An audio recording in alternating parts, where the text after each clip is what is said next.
Hello दोस्तों, स्वागत है आप सभी का आपके अपने चैनल जेएमआई इंस्टीट्यूट में।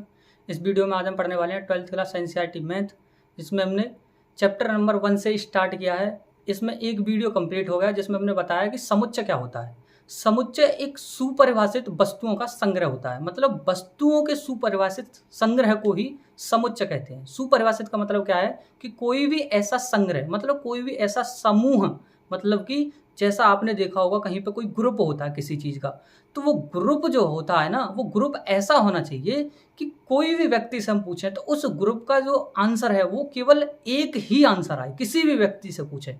तो इसी प्रकार वस्तुओं का कोई भी ग्रुप जो व्यक्तियों के अनुसार ना बदले, वो क्या कहलाएगा? समुच्चय कहलाएगा, मतलब सुपरिभाषित संग्रह कहलाएगा।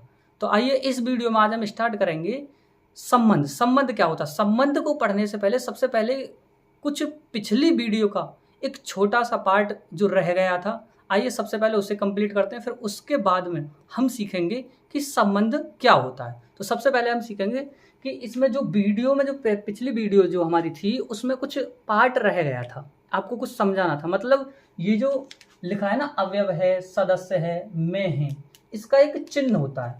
वो चिन्ह होता है ये, इसको बोलते हैं बिलोंग्स टू। क्या बोलते हैं? Belongs to. इसको बोलते हैं बिलोंग्स टू। इंग्लिश में बोलते हैं इसको बिलोंग्स टू, और हिंदी में बोलते हैं इसको अवयव है, सदस्य है, या फिर में है। और नीचे वाला अवयव नहीं है, सदस्य नहीं है, में नहीं है, इसको बोलेंगे नॉट बिलोंग्स टू। इसका ये चिन्ह होता है, तो इसको लिखेंगे, इसको बोलते हैं डज नॉट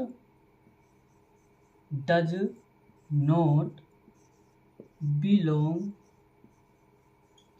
टू। क्या बोलते हैं इसको? Does not belongs to. अब ये क्या होता है डज नॉट बिलोंग्स टू? इसका कहाँ पे यूज होगा, आइए हम इसको समझते हैं। देखो, सबसे पहले हमारे पास कोई भी ऐसा एक समुच्चय दिया होगा। समुच्चय क्या होता है? वस्तुओं का कोई भी सुपरिभाषित संग्रह।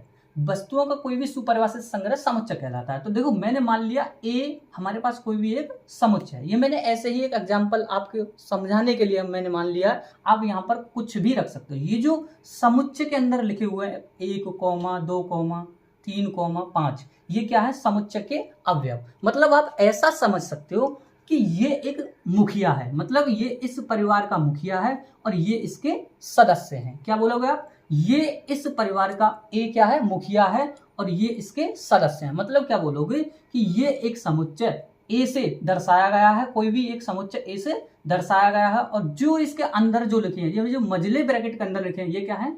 अवयव। ये क्या कहलाएंगे? अवयव कहलाएंगे। तो सबसे पहले हम समझेंगे, हमने एक क्वेश्चन लिया है A-A। अब इसमें इन दोनों चिन्हों में से कौन सा चिन्ह आएगा? आपको बस केवल यही मेरा उद्देश्य है समझाना कि आपके पास यदि ऐसा कोई डैश आए या फिर आपके पास ऐसा कोई सिंबल आए तो आप इसका मतलब समझ पाओ कि ये कहाँ पे कौन सा यूज करना है, प्रयोग करना है। तो सबसे पहले देखो, ये लिखा है A-A। इसका मतलब ये है कि समुच्चय ए का ये अवयव है, मतलब ये मुखिया है परिवार का और ये इसके परिवार का सदस्य है। यदि ये सदस्य है, मतलब समुच्चय ए में एक मिल रहा है आपको, तो आप लगाओगे बिलोंग्स टू। क्या लगाओगे? Belongs to. और उसके बाद देखो, उसके बाद दूसरा प्रश्न क्या है? ए, देखो ये भी यहाँ पे भी क्या? 3-A। दूसरा प्रश्न क्या है?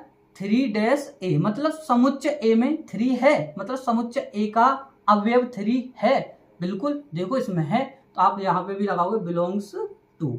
उसके बाद तीसरा प्रश्न क्या है? 7-A। 7-A, तो आप देखोगे क्या 7 समुच्चय ए में है? तो देखो यहाँ तो मुझे कहीं नजर नहीं आ रहा, तो आप इसमें कौन सा चिन्ह लगाओगे? इन दोनों में से नॉट बिलोंग्स टू। क्यों लगाओगे? क्योंकि ये इसके परिवार का सदस्य नहीं है।